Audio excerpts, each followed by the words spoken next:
JPSC में अभ्यर्थी खोजने से करोड़ों तक का खेल, डीएसपी का कथित रेट 1,20,00,000 रकम पहुंचते थे अभय तिवारी के साले सौरभ और गौरव तक।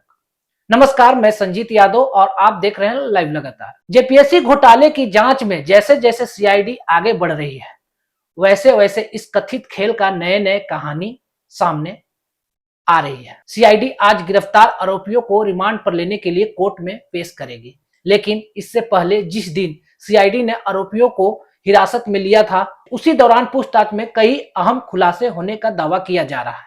सूत्रों के अनुसार पूछताछ में यह बात सामने आई है कि इस पूरे कथित नेटवर्क का मास्टरमाइंड के तौर पर अभय तिवारी और जेपीएससी के उप परीक्षा नियंत्रक श्वेता गुप्ता का नाम सामने आया है। अब जनाब, मामला सिर्फ परीक्षा देने और रिजल्ट का नहीं बताया जा रहा है। कथित तौर पर यहां पहले अभ्यर्थी खोजते थे, फिर पद का हिसाब से रेट तय होता था और उसके बाद रकम का इंतजाम किया जाता था।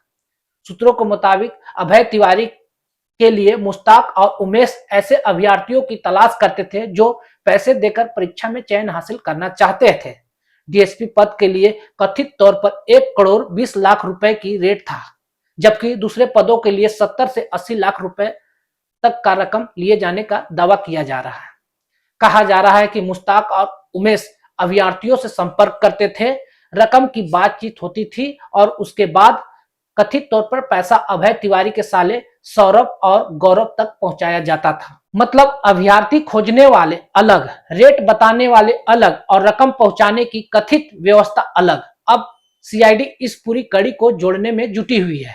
पूछताछ में 17 से अधिक लोगों का नाम सामने आया है।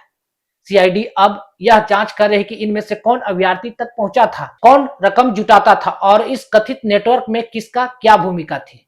पूरे मामले में अभय तिवारी और श्वेता गुप्ता की भूमिका जांच के घेरे में है।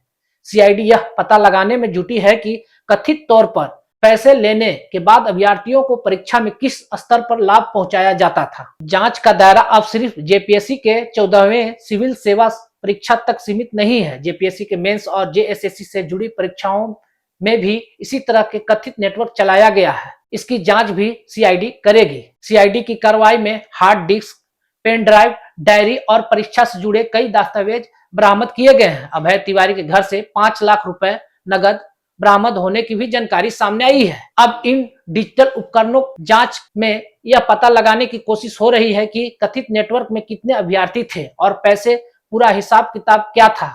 सीआईडी के सामने सवाल साफ है, कितने अभ्यर्थी से संपर्क किया गया, कितने रकम ली गई, सौरभ और गौरव तक कितने रकम पहुंची है, अभय तिवारी तक पैसा कैसे पहुंचा और पैसे लेने के बाद अभ्यर्थियों को किस स्तर पर लाभ पहुंचाया गया। क्योंकि अगर जांच में यह आरोप सही साबित होते हैं तो जेपीएससी की परीक्षा में कथित गड़बड़ी की यह कहानी सिर्फ एक परीक्षा तक सीमित नहीं रहेगी। यह अभ्यर्थी खोजने से शुरू होकर करोड़ों रुपए की कथित खेल तक पहुंचने वाली पूरे कड़ी की कहानी बन जाएगी।